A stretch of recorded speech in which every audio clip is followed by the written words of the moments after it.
Supply and elasticity of supply. हमने जो demand में किया था बेटा, बिल्कुल ही मैंने जब चैप्टर करवाया था तब भी आपको बताया था कि बिल्कुल डिमांड का ऑपोजिट है, ठीक है, और यही चीज इसमें हमने कवर अप कर ली थी। तो एक बार मैं सारी रिवीजन करवा देता हूँ। न्यूमेरिकल पार्ट बिल्कुल सेम है, बिल्कुल जो जो हमने उसके फॉर्मूला किए थे बिल्कुल फॉर्मूला सेम है यहाँ पर, ठीक है, बट वहाँ माइनस साइन था, यहाँ माइनस साइन नहीं, बस ये डिफरेंस होता है, ठीक है। प्लस दूसरी चीज जो हमने उसमें एक्सपेंशन कॉन्ट्रेक्शन पढ़ा था बेटा, वही सारी सेम चीजें यहाँ पर भी, एक्सपेंशन भी है, कॉन्ट्रेक्शन भी है, इंक्रीज भी है, डिक्रीज भी है, क्लियर, सब कुछ सेम रहेगा। कंसेप्ट भी सेम रहेगा कि एक्सपेंशन कब होती थी, जब प्राइस इंक्रीज होता है, उसमें प्राइस डिक्रीज होने पर होती थी, यहाँ पर प्राइस इंक्रीज होने पर होगी।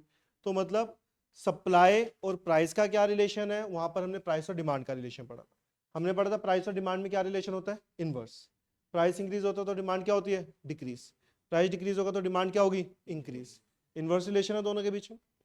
सेम हमने यहाँ पर देखना है प्राइस और सप्लाई में क्या रिलेशन। प्राइस इंक्रीज होगा तो सप्लाई क्या होगी, इंक्रीज, तो पॉजिटिव रिलेशन हुआ। प्राइस डिक्रीज हुआ तो सप्लाई क्या हो रही होगी, डिक्रीज, तो इसमें भी क्या है, पॉजिटिव। तो हमने यही चीज चेक करनी है कि इसमें क्या रिलेशन था और उधर क्या रिलेशन। तो अगर हम बेटा फर्स्ट पॉइंट पढ़ते हैं सप्लाई।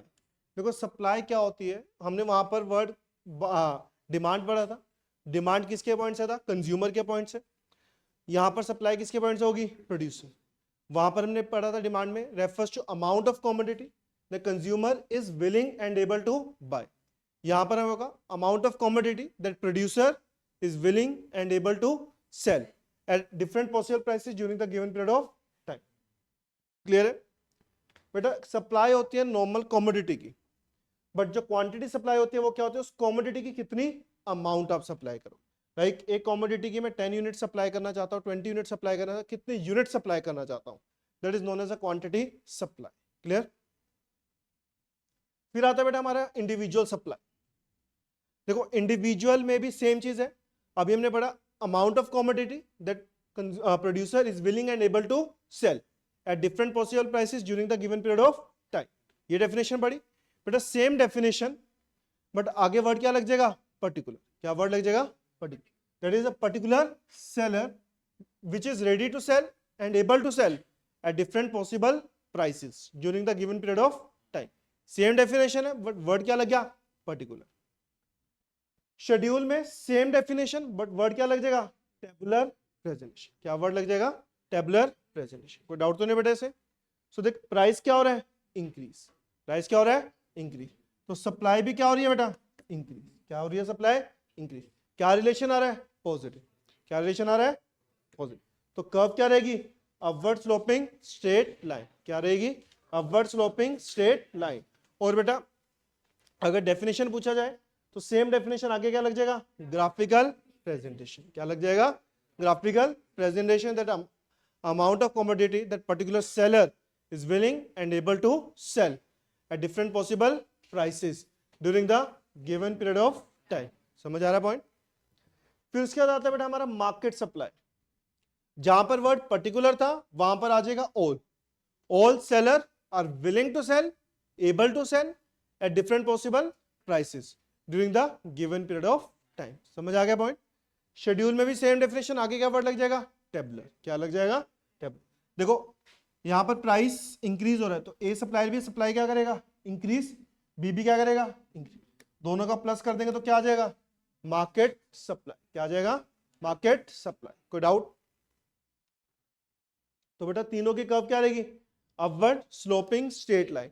बट ए और बी की सप्लाई क्या रहती है, स्टीपर। क्या रहेगी, स्टीपर। और मार्केट की क्या रहेगी, फ्लैट। क्यों, क्योंकि मार्केट में चेंजेस ज्यादा आएंगे और नॉर्मल इंडिविजुअल में चेंजेस कम आए। कोई डाउट तो नहीं बेटा इसमें। फिर पॉइंट आता है फैक्टर अफेक्टिंग सप्लाई या फिर factor which helps to determination supply. तो फर्स्ट पॉइंट आता है बेटा प्राइस। प्राइस इंक्रीज होगा तो सप्लाई क्या होगी, इंक्रीज। प्राइस डिक्रीज हुआ तो सप्लाई क्या होगी, decrease. Other thing remain constant. Clear है पॉइंट। तो it means there is a positive relation और नेगेटिव रिलेशन। पॉजिटिव। क्या रिलेशन आ रहा है, पॉजिटिव। कोई doubt. Next price of related goods, जिसको हम क्या बोलते हैं, क्रॉस प्राइस इफेक्ट। क्या बोलते हैं, क्रॉस प्राइस इफेक्ट। कि प्राइस एक का चेंज हुआ जिसकी वजह से सप्लाई दूसरे की चेंज हुई। तो इसमें दो गुड्स कौन कौन से आते हैं, सब्स्टिट्यूट एंड कॉम्प्लीमेंट। याद है ना, हमने डिमांड में भी पढ़े थे। सब्स्टिट्यूट कौन से होते हैं? जो एक की जगह दूसरा यूज हो सके, तो ऑटोमेटिकली दूसरा सेल हो सकता है उसकी जगह। तो अगर कोक का प्राइस इंक्रीज हुआ तो पेप्सी की सप्लाई क्या होगी? इंक्रीज या डिक्रीज? डिक्रीज। क्या होगी? डिक्रीज। सिंपल सा पॉइंट है, अभी हमने पढ़ा अगर प्राइस इंक्रीज हुआ तो सप्लाई इंक्रीज होती है। तो कोक का प्राइस इंक्रीज होने से किसकी सप्लाई इंक्रीज होनी चाहिए? कोक की। ऑटोमेटिकली पेप्सी की तो क्या हो जाएगी? डिक्रीज। बट डिमांड में क्या था? पॉजिटिव। यहां क्या आ रहा है? नेगेटिव। क्या आ रहा है? नेगेटिव। ये याद रखना पॉइंट। क्लियर? कॉम्प्लीमेंट्री कौन सा होता है बेटा? जो ज्वाइंटली यूज होते हैं, लाइक कार एंड पेट्रोल। अगर कार का प्राइस इंक्रीज हुआ तो पेट्रोल की सप्लाई क्या हो जाएगी? इंक्रीज। तो कार का प्राइस इंक्रीज होने से कार की सप्लाई इंक्रीज होगी, तो ऑटोमेटिकली पेट्रोल की सप्लाई भी क्या हो जाएगी? Increase. Assuming price of petrol remain constant. Clear है पॉइंट बेटा? कोई doubt? Next point, technological changes. अगर टेक्नोलॉजी में कोई चेंज आ रहा है तो टेक्नोलॉजी अगर इंप्रूव हो रही है, इंप्रूव हो रही है तो अच्छी बात है। तो अगर आप बेटर टेक्नोलॉजी यूज कर रहे हो तो कॉस्ट कम आएगी ज्यादा आएगी? कम। कॉस्ट कम होने से प्रोडक्शन ज्यादा होगी कम होगी? ज्यादा। तो ऑटोमेटिक सप्लाई भी क्या हो जाएगी? ज्यादा। क्लियर है पॉइंट? और अगर टेक्नोलॉजी डिग्रेड हो रही है, डाउन जा रहे हो, तो कॉस्ट क्या होगी? ज्यादा। प्रोडक्शन क्या हो जाएगी? कम। सप्लाई भी क्या हो जाएगी? कम। कोई डाउट है यहां तक? पक्का? Next, price of factor of production, जिसको मैंने क्या बताया था? Input price. क्या बोलते हैं हम इसको? Input price. अब अगर इनपुट प्राइस इंक्रीज होगा, मतलब रॉ मटेरियल का प्राइस इंक्रीज हो रहा है, तो कॉस्ट प्राइस क्या हो जाएगी आपकी? इंक्रीज। प्रोडक्शन क्या हो जाएगी? डिक्रीज। तो सप्लाई भी क्या हो जाएगी? डिक्रीज। कोई डाउट है बेटा? और अगर इनपुट प्राइस डिक्रीज हो रहा है तो रॉ मटेरियल की कॉस्ट क्या हो रही है? डिक्रीज। प्रोडक्शन क्या हो जाएगी? इंक्रीज। तो सप्लाई भी क्या हो जाएगी? इंक्रीज। कोई डाउट है बेटा? नेक्स्ट। हाँ, नेक्स्ट आता है बेटा हमारा गवर्नमेंट पॉलिसी। गवर्नमेंट पॉलिसी में दो चीजें आती हैं, एक आपका टैक्स, सेकंड आता है सब्सिडी। टैक्स हमें गवर्नमेंट को पे करना है, सब्सिडी हमने गवर्नमेंट से रिसीव करनी है, तो दोनों का नेट अमाउंट ले लेंगे। अब टैक्स मेरा खर्चा है, सब्सिडी मेरी एक तरह से खर्चे को कम कर रही है। तो इन मींस मैं दो पॉइंट बोलूंगा, एक फेवरेबल और अनफेवरेबल। गवर्नमेंट पॉलिसी मेरे फेवर में, फेवर मतलब टैक्स कम है और सब्सिडी भी ज्यादा है, तो मेरी खर्चे ज्यादा होंगे कम होंगे? कम। कॉस्ट कम होगी, प्रोडक्शन क्या होगी? ज्यादा, सप्लाई भी क्या हो जाएगी? ज्यादा। क्लियर है पॉइंट? और अगर गवर्नमेंट पॉलिसी अनफेवरेबल है, इट मींस टैक्सेस ज्यादा है, सब्सिडीज कम है, तो खर्चे ज्यादा होंगे, सप्लाई कम हो जाएगी। Clear? That is decrease. And last, number of firms. अगर नंबर ऑफ फर्म्स ज्यादा हो जाती हैं तो सप्लाई क्या हो जाएगी? इंक्रीज। नंबर ऑफ फर्म्स कम है तो सप्लाई क्या हो जाएगी? डिक्रीज। कोई डाउट? फिर आता है बेटा हमारा law of supply. Law of supply क्या कहता है? There's a positive relationship between price and supply, or negative relationship between? Positive. If the price will increase, supply will increase. Price will decrease, supply will decrease. कोई doubt है बेटा यहां तक? assumption क्या कहती है? इनपुट प्राइस क्या रहेगा? टेक्नोलॉजी क्या रहेगी? गवर्नमेंट पॉलिसी क्या रहेगी? प्राइस ऑफ रिलेटेड गुड्स भी क्या रहेंगे? कोई डाउट? नेक्स्ट, सेम इंडिविजुअल का शेड्यूल और इंडिविजुअल की ही कर्व। नेक्स्ट आता है बेटा ऑब्जेक्टिव कैसे इफेक्ट करते हैं फर्म के सप्लाई। देखो, अगर फर्म का ऑब्जेक्टिव है मैक्सिमम प्रॉफिट अर्न करना, क्या ऑब्जेक्टिव है? मैक्सिमम प्रॉफिट, तो वो हाई प्राइस पर क्या सेल करना चाहेगी? High sell. और उस टाइम पर अज्यूम क्या करके चलेगी? कॉस्ट क्या रहेगी? कांस्टेंट। कॉस्ट में कोई चेंज नहीं है। देखो, अगर मैं पहले 10 रुपीज में कोई चीज सेल कर रहा था, कॉस्ट थी मेरी 2 रुपए की, तो प्रॉफिट कितना हुआ? 8 का। अब मैं उसको 20 की सेल कर रहा हूं, मैं क्या चाहता हूं? मेरा प्रॉफिट ज्यादा हो, तो मैं हाई प्राइस पर हाई सेल करना चाहूंगा, बट कॉस्ट मैं क्या चाहता हूं? कांस्टेंट। क्योंकि कॉस्ट कांस्टेंट रहेगी तो ही मुझे प्रॉफिट क्या हो रहा होगा? ज्यादा होगा। समझ आया पॉइंट? सेकंड, अगर फर्म का ऑब्जेक्टिव है सेल मैक्सिमम करना, तो सेम प्राइस पर भी हाई सेल करे। क्लियर है बेटा? नेक्स्ट, सप्लाई का अपवर्ड स्लोपिंग क्यों होती है? फर्स्ट तो वही प्रॉफिट मैक्सिमाइजेशन आ गया, कि अगर आपने प्रॉफिट मैक्सिमाइजेशन को अचीव करना है तो हाई प्राइस पर आप क्या करोगे? हाई सेल करो। Second, law of diminishing marginal productivity, जो लॉ ऑफ डीएमई है वैसे सेम। जैसे जैसे आप वेरिएबल फैक्टर इंक्रीज करोगे, हमने पढ़ा था एमपी क्या होना शुरू हो जाएगा? डिक्रीज। प्रोडक्शन डिक्रीज हो जाएगी, कॉस्ट क्या होनी शुरू हो जाएगी? इंक्रीज। उस कॉस्ट को कवर करने के लिए हम प्राइस क्या कर देंगे, इंक्रीज, प्राइस क्या कर देंगे, इंक्रीज, सो दैट कि हमारी कॉस्ट क्या हो, कवर। और हाई प्राइस पर हम क्या चाहेंगे, हाई सेल। तो प्राइस और सप्लाई में क्या रिलेशन हुआ, पॉजिटिव। तो कर्व क्या रहेगी, अपवर्ड स्लोपिंग। कोई डाउट? नेक्स्ट आता है बेटा एक्सेप्शन क्या, लॉ ऑफ सप्लाई। हमने पढ़ा प्राइस और सप्लाई में क्या रिलेशन होता है, पॉजिटिव। तो कर्व क्या रहती है, अपवर्ड स्लोप। बट एक्सेप्शन क्या कहते हैं, कर्व क्या रहेगी, downward slope. Like first agriculture product. बेटा एग्रीकल्चर प्रोडक्ट की प्रोडक्शन किसके ऊपर डिपेंड होती है, नेचर। किसके ऊपर डिपेंड होती है, नेचर। तो क्या आप अपने आप से प्रोडक्शन चेंज कर सकते हो, नहीं। सो अगर एग्रीकल्चर प्रोडक्ट का प्राइस जितना मर्जी हाई हो जाए, क्या आप उसकी प्रोडक्शन चेंज कर सकते हो, नहीं। तो सप्लाई में भी हम चेंज नहीं कर पाते। समझ आया पॉइंट? Second, perishable goods. बेटा पेरिशेबल गुड्स कौन से होते हैं, जो जल्दी खराब हो जाते हैं। तो उसकी भी सप्लाई उतनी ही रहेगी जितनी डिमांड है। तो आप जितना मर्जी प्राइस चेंज हो जाए, उसकी सप्लाई में कोई चेंज नहीं आना। Next, rare articles. Rare articles कौन से होते हैं, जो यूनिक होते हैं, ठीक है। अब उसका जितना मर्जी प्राइस हाई हो जाए बेटा, उसकी प्रोडक्शन तो चेंज नहीं हो सकती। प्रोडक्शन तो जो होनी थी वो हो चुकी है, उससे ज्यादा तो हो ही नहीं सकती। तो उसका मतलब रेयर आर्टिकल्स में भी प्राइस का कोई भी इफेक्ट नहीं आएगा सप्लाई।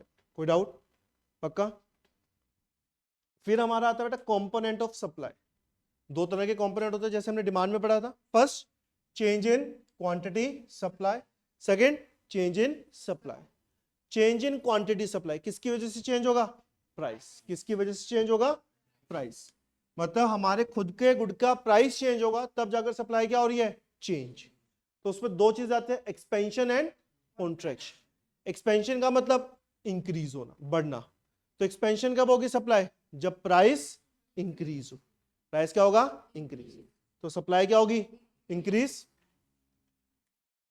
तो बेटा मैं पहले इस पॉइंट पर था, फिर मैं ऊपर वाले पॉइंट पर आ गया। तो ऊपर जा रहा है पॉइंट, तो कौन सी मूवमेंट होगी, अपर मूवमेंट। कौन सी मूवमेंट होगी, और डिमांड में कौन सी होती थी, लोअर।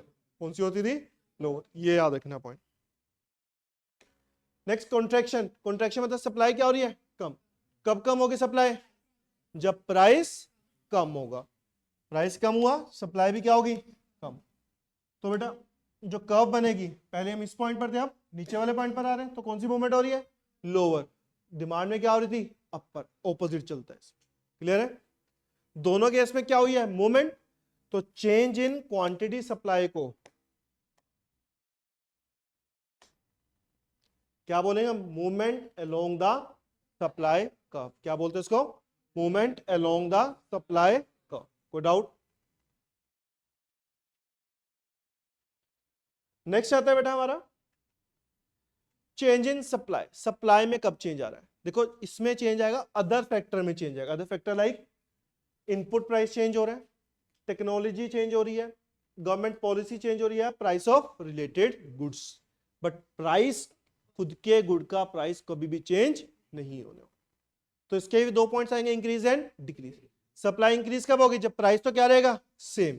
बट अगर इनपुट प्राइस है तो कम होना चाहिए, तभी सप्लाई इंक्रीज होगी। टेक्नोलॉजी क्या होनी चाहिए, इंक्रीज। टैक्स क्या होने चाहिए, डिक्रीज। नंबर ऑफ फॉर्म्स क्या होनी चाहिए, इंक्रीज। तब जाकर सप्लाई क्या होगी, इंक्रीज।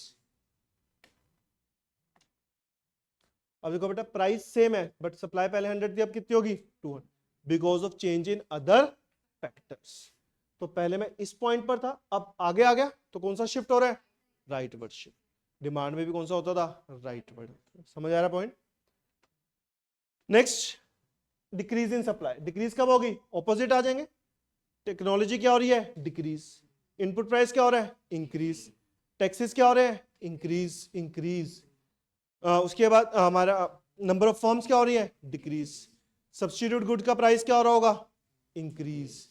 कॉम्प्लीमेंट्री का प्राइस क्या हो रहा होगा, डिक्रीज। तो पॉइंट इससे कहां गया, अंदर। तो कौन सी शिफ्ट होगी, लेफ्ट। दोनों केस में क्या हो रही है, शिफ्ट। तो चेंज इन सप्लाई का अनदर नेम क्या होगा, शिफ्ट इन सप्लाई कर्व। कोई डाउट? बेटा क्वेश्चन तो आपको पता ही है कैसे आएंगे। लाइक उन्होंने बोला कि इनपुट प्राइस चेंज हो रहा है, इंक्रीज हो रहा है, तो या फिर चेंज बोल दे, इनपुट प्राइस चेंज हुआ तो क्या इफेक्ट होगा। बेटा इनपुट प्राइस तो इंक्रीज भी हो सकता है और डिक्रीज भी हो सकता है। अगर इंक्रीज हुआ तो कॉस्ट इंक्रीज होगी, तो लेफ्ट वर्ड वाला केस बनेगा। इनपुट प्राइस डिक्रीज हुआ तो कॉस्ट डिक्रीज होगी, तो राइट वर्ड वाला केस। तो आपको ऐसे क्वेश्चन आए, ठीक है। नोट्स में मैंने दिए हुए हैं सारे क्वेश्चन इस टाइप के, तो वो अच्छे से पढ़ लेना। ये तो था बेटा आपका सप्लाई वाला चैप्टर पूरा। फिर आता है इलास्टिसिटी ऑफ सप्लाई। हमने सप्लाई में ये तो पढ़ लिया किस डायरेक्शन में मेरी सप्लाई जा रही है, राइटवर्ड, लेफ्टवर्ड, अपवर्ड, डाउनवर्ड, ठीक है, ये चीज हम पढ़ चुके हैं। बट हमने कहीं ये नहीं पढ़ा कितना डिग्री चेंज आया, 10%, 20%, 30%, ये तो नहीं पढ़ा हमने। वो कौन बताता हमें? Elasticity of supply. It tell us about the degree of change in supply due to change in price, कि कितना डिग्री सप्लाई में चेंज आएगा, किसकी वजह से? प्राइस में चेंज आने की वजह से। क्लियर है पॉइंट? कोई डाउट तो नहीं बेटा इससे? सो फैक्टर कौन कौन से इफेक्ट करते हैं? First, nature of input use. अगर आप वो इनपुट यूज कर रहे हो जो मार्केट में इजीली अवेलेबल है, तो सप्लाई क्या रहेगी? मोर इलास्टिक। अगर आप वो इनपुट यूज कर रहे हो जो मार्केट में इजीली अवेलेबल है, सप्लाई क्या रहेगी? इन इलास्टिक, ज्यादा चेंज नहीं कर सकते। नेचुरल कंस्ट्रेंट्स, कोई चीज नेचुरली प्रोड्यूस होने में टाइम लेती है। फॉर एग्जांपल एक टीक वुड्स, टीक का एक पेड़ बनने में कम से कम 15-15, 20-20 साल लग जाते हैं। चंदन का एक पेड़ उगने में काफी टाइम लग जाता है, तो नो डाउट काफी कॉस्टली होते हैं। पुष्पा ने हमें ये तो बता ही दिया। और क्या, कुछ ना कुछ तो सीखा ही होगा उससे, स्मगलिंग करना ही सीख लिया होगा। तो उससे ये पता चला कि ये चीज प्रोड्यूस होने में टाइम लेती है बट कॉस्टली है, ठीक है। तो आप उसकी सप्लाई तो चेंज कर ही नहीं सकते, तो उसका जितना मर्जी प्राइस चेंज हो जाए तो आप सप्लाई में ज्यादा चेंज नहीं कर, तो क्या रहेगी? इनइलास्टिक। रिस्क टेकिंग, अगर आप ऐसे प्रोड्यूसर जो रिस्क टेकर हो तो सप्लाई क्या रहेगी? मोर इलास्टिक। बट अगर आप रिस्क अवर्सर और रिस्क नहीं लेना चाहते तो सप्लाई क्या रहेगी? In elastic. समझ आया point? Next point, time factor. अगर मैं आपको ज्यादा बड़ा टाइम दे दूं, एक कि 10 साल 15 साल, तो आप ज्यादा मर्जी जैसे मर्जी सप्लाई चेंज कर सकते हो, तो सप्लाई क्या रहेगी? मोर इलास्टिक। बट अगर मैं लिमिटेड टाइम कर दूं तो सप्लाई क्या रहेगी? इनइलास्टिक। टेक्निक, अगर आप कॉम्प्लेक्स टेक्निक यूज कर रहे हो तो सप्लाई क्या रहेगी? इनइलास्टिक, सॉरी हाँ, सो इनइलास्टिक। और अगर सिंपल है तो मोर इलास्टिक, ज्यादा चेंज कर सकते। कोई डाउट? फिर आता है बेटा एक हमारा ज्योमेट्रिक मेथड। ज्योमेट्रिक मेथड में जैसे फर्स्ट आ गया यूनिटरी इलास्टिक, जिसमें जितना परसेंटेज चेंज प्राइस में होगा उतना ही परसेंटेज चेंज किस में होगा? सप्लाई। क्लियर? दोनों में क्या रहेगा? सेम। तो कर्व क्या रहेगी? Upward sloping straight line starting from origin. Next, greater than unitary elastic, बेटा जिसमें प्राइस में कम चेंज होगा और सप्लाई में, तो कर्व क्या रहेगी? Upward sloping start from Y axis. Third, जिससे प्राइस में ज्यादा चेंज होगा एज कंपेयर टू क्वांटिटी, तो सप्लाई क्या रहेगी? Inelastic. क्या रहेगी? Starting from X axis. Next, जिसमें प्राइस क्या रहेगा? सेम, बट क्वांटिटी क्या हो रही है? चेंज, तो कर्व क्या रहेगी? Parallel to X axis, that is infinite. क्या रहेगी? Which is known as perfectly elastic. And the last one is perfectly inelastic, जिसमें प्राइस क्या हो रहा है? चेंज, बट सप्लाई क्या रहेगी? सेम। सप्लाई क्या रहेगी? सेम। तो क्या होगा? Equal to 0, that is a parallel to Y axis. Any doubt? उसके बाद आता है बेटा न्यूमेरिकल कंसेप्ट, जिसमें हमें फॉर्मूला तो पता ही है क्या होता है। E S equal to P over Q, change in Q over, change in Q हमें पता है कैसे कैलकुलेट होता है? Q1 minus Q, change in P percent, और एक और फॉर्मूला होता है इसका percentage, percentage change in Q over, percentage change in Q का formula change in Q over Q into 100, और परसेंटेज चेंज इन पी का फॉर्मूला याद है क्वेश्चन? जैसे लाइक मैंने कहा कि प्राइस पहले 5 था, when the price is ₹5, producer supply 100 units, तो पहले प्राइस कितना था? 5, प्रोड्यूसर कितनी सप्लाई कर रहे हैं? 100। व्हेन प्राइस राइजेस बाय ₹1, कितने से इंक्रीज हुआ?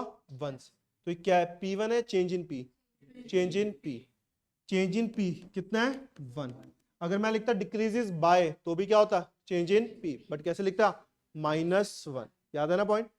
तो when price rises by ₹1, producer supply increases up to 150 units. तो ये क्या दिया हुआ है? Q1। क्या दिया हुआ है? Q1। रीजन हमें क्या लिखा है, इतने तक इंक्रीज होगी। क्लियर है, वो क्या दिया हुआ है Q1। कहते इलास्टिसिटी ऑफ सप्लाई बता दो, पता चलिएगा। प्राइस कितना है बेटा मेरे पास 5, Q कितना है 100। चेंज इन Q कैलकुलेट हो सकता है Q1 माइनस Q, कितना आया 50। चेंज इन P गिवन है कितना 1, कितना आ गया 2.5 विदाउट।